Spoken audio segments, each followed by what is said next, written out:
Compassion. It's an interesting one. We're not doctors, we're musicians. We're not psychologists. We don't work for the Red Cross. We're not out there in earthquake zones or places where people need immediate help.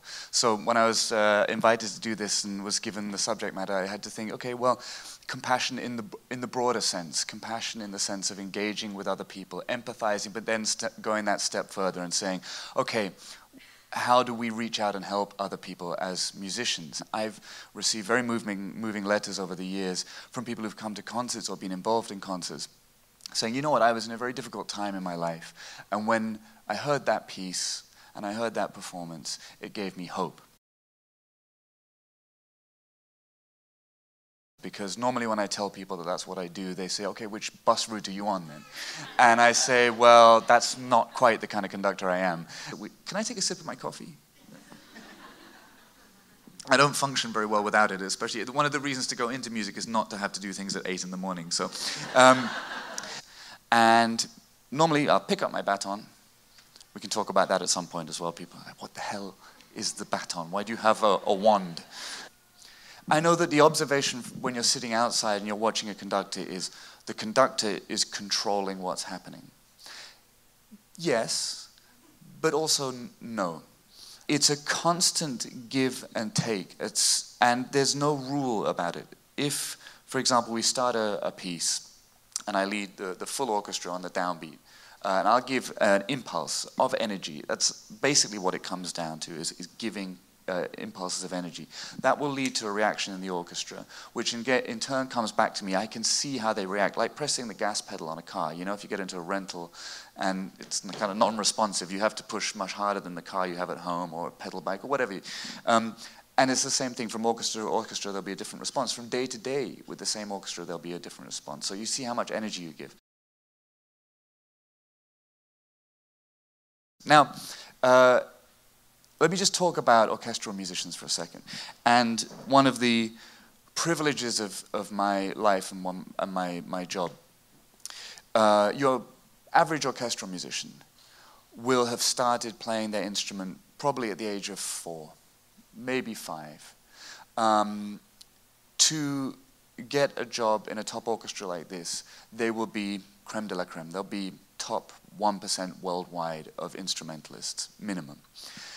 And they will have spent those years from the age of 4 to about 24, when they finished university or college, practicing many hours a day, pretty much every day. There's no weekend, if you want to perform, you have to do it all the time.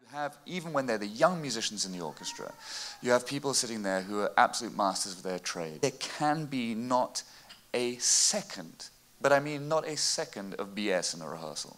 Because if a conductor turns up and is not completely prepared and isn't completely efficient, but I mean 100% efficient with the use of time, these people who've been around this industry since they were 4 years old will tear you to pieces.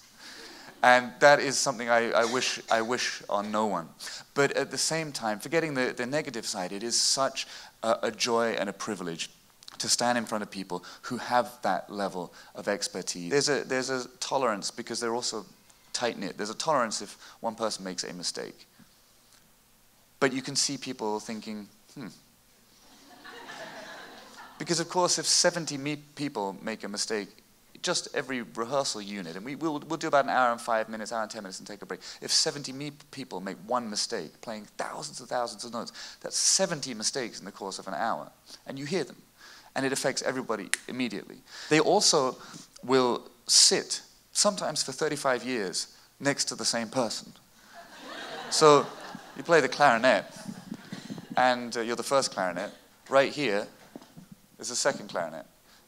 10 o'clock every morning, same lady, same guy, whatever, sitting there. And if you have a bust-up in the first 6 months of your relationship, you've got 34 and a half years afterwards to get over it. And this is not a joke. I know of orchestras, and I've worked with orchestras, where people have said to me, first and second clarinet haven't spoken a word to each other for 20 years. You have to develop a strong degree of compassion for what they're going through, and understand these pressures, that you're asking someone on the one hand to perform to their absolute upper limit. but at the same time realize that sometimes their kids are not having a good time at school, or the washing machine's broken, or more severe things can happen. And you have to help them to work through that while, of course, keeping the greater organism of the orchestra in mind. Because on the one hand, you have the stick as a conductor, literally. On the other hand is the carrot. So I'm here about 17 weeks a year as music director of the NEC Orchestra. Roughly 12 weeks of those, or no less than 12 weeks of those, I'll be conducting the orchestra.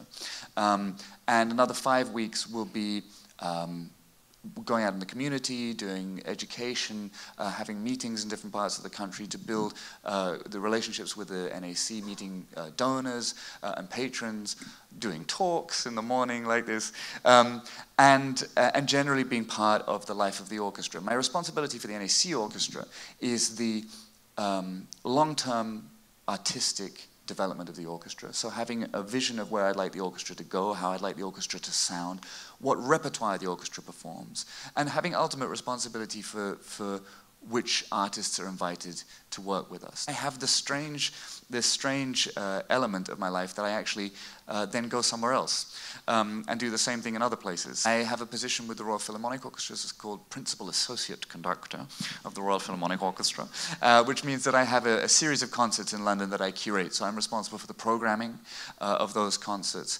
and then I conduct them, and I tour also with the Royal Philharmonic. So 17 weeks here, 5 weeks with the Royal Philharmonic Orchestra. When I'm not there, I go and do what's called guest conducting. Now, I think the best way to imagine this is if you take the coach of the Sens, and you imagine that once a month or so, he goes to another team and coaches them for a game. That's what conductors do. It's very weird and polygamous and slightly naughty, but that's what we do. There'd been an auction, and I was on the auction. Have you ever had that? It's new for me too. It's weird. They say, who'd like to have dinner with Mr. Shelley? And I think, please, someone. There's hundreds of people in this room. Please, someone. You know. Anyway, this guy bid because his wife loves music and she's interested in conducting. And they came from Calgary to have lunch and then come and see a show. And we got on like a house on fire. They're a lovely couple, and we actually ended up having dinner afterwards. And he said to me, he's gone through some things in his life too. He's a successful businessman, but he had a car crash, and he broke his neck, and he had to come back from that. He lost his emotional memory. He had to relearn to love his wife and children. So he's been through a lot. But he asked me a question. He said, what are you most proud of in your life? And I thought, oh, shit.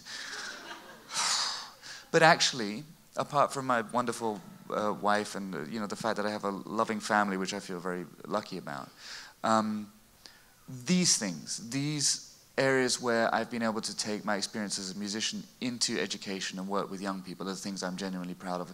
And it's because I can see how it has helped build young people who are lacking self-confidence into young people who could go out into the world and really do whatever they wanted.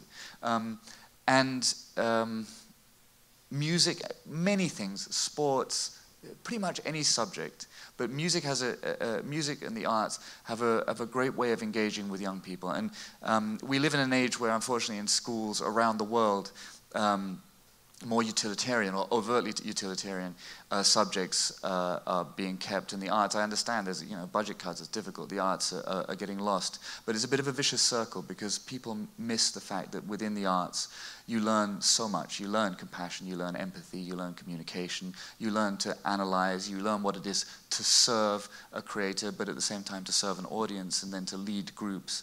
You learn all those skills that we look for in management, in offices, in fire departments, whatever you will.